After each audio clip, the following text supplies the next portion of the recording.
The average width of the Rio Grande River is just the same as the average American football field. Serving as a natural border, the Rio Grande separates Mexico from the United States into some an old life and a new life. Crossing the border and the term hop the border is common among American media. However, the term is always used loosely and very little context is given into what the term really means. The following documentary presents the journey that is crossing the border, a journey that, for better or worse, changes a person's life.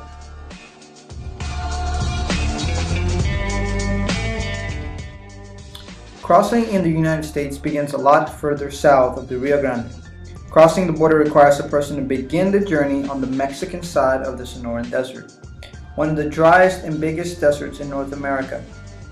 With temperatures reaching the triple digits during the day and hovering above freezing at night, the desert poses a great danger throughout the entire journey. In an interview with my father, he describes his experience during the journey. On the first day, around 3 in the afternoon, I walked the entire night with a group until we reached a fair distance. The next day, I did the same.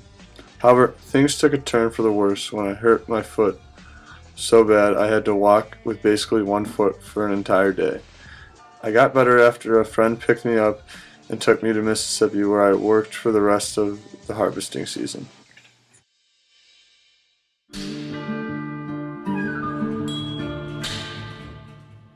It was pretty hot, so few animals were out in the open. However, at night you can hear the coyotes near. We saw a deer once, but nothing out of the ordinary.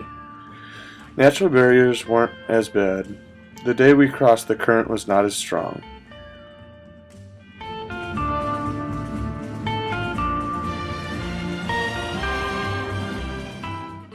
Like I said, the current was not as strong, but the water did reach up to my waist, maybe a little bit higher.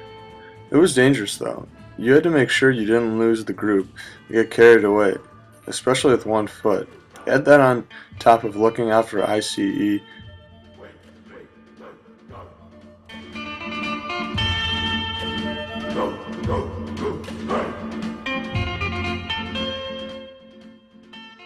kind of just go off hope and dreams at that point.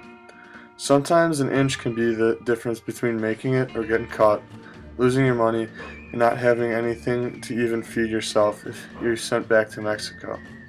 At the end, you just want to pray and tell God, here I am. Whether I make it or not, it's in your hands now. What my father describes is not uncommon, as crossing the border presents a clear danger for several reasons. For one, there is no guarantee that you will be successful. There is a guarantee that the coyote will fulfill his end of the deal or that he will leave the group behind, as is most common with these immigrant groups. However, the biggest of all the travelers' fears is getting left behind by the group because one is too slow or is too injured. This could be dangerous, as temperatures, as stated before, can reach dangerous levels at all times of the day. However, even the most dangerous of conditions has not stopped immigrants from crossing the border, as in 2010, in the last decade alone, more immigrants have migrated into the United States than ever before.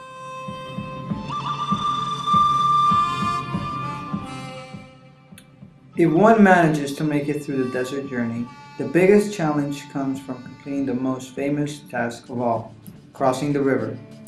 Crossing the river is dangerous enough, with dangerous currents, dangerous wildlife, as well as an unpredictability of the weather.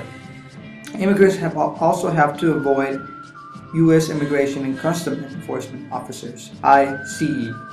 Shows like Border Wars give a dramatization of what this event may look like.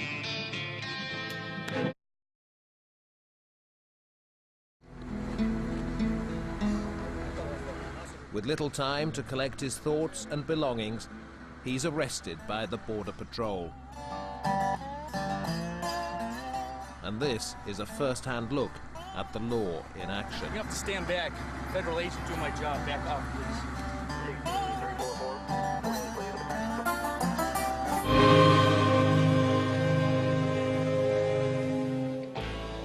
So what awaits those who make it through the scorching desert and the unpredictability of the Rio Grande? There is no guaranteed plan for what awaits.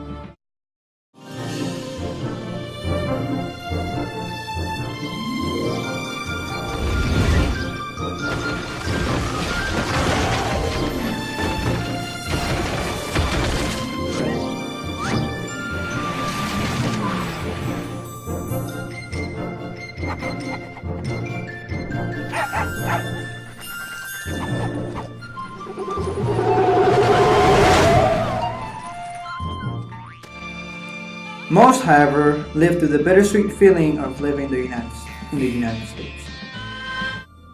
The American dream. There's a reason they call it a dream. Who's there? Cock-a-doodle-doo, pal.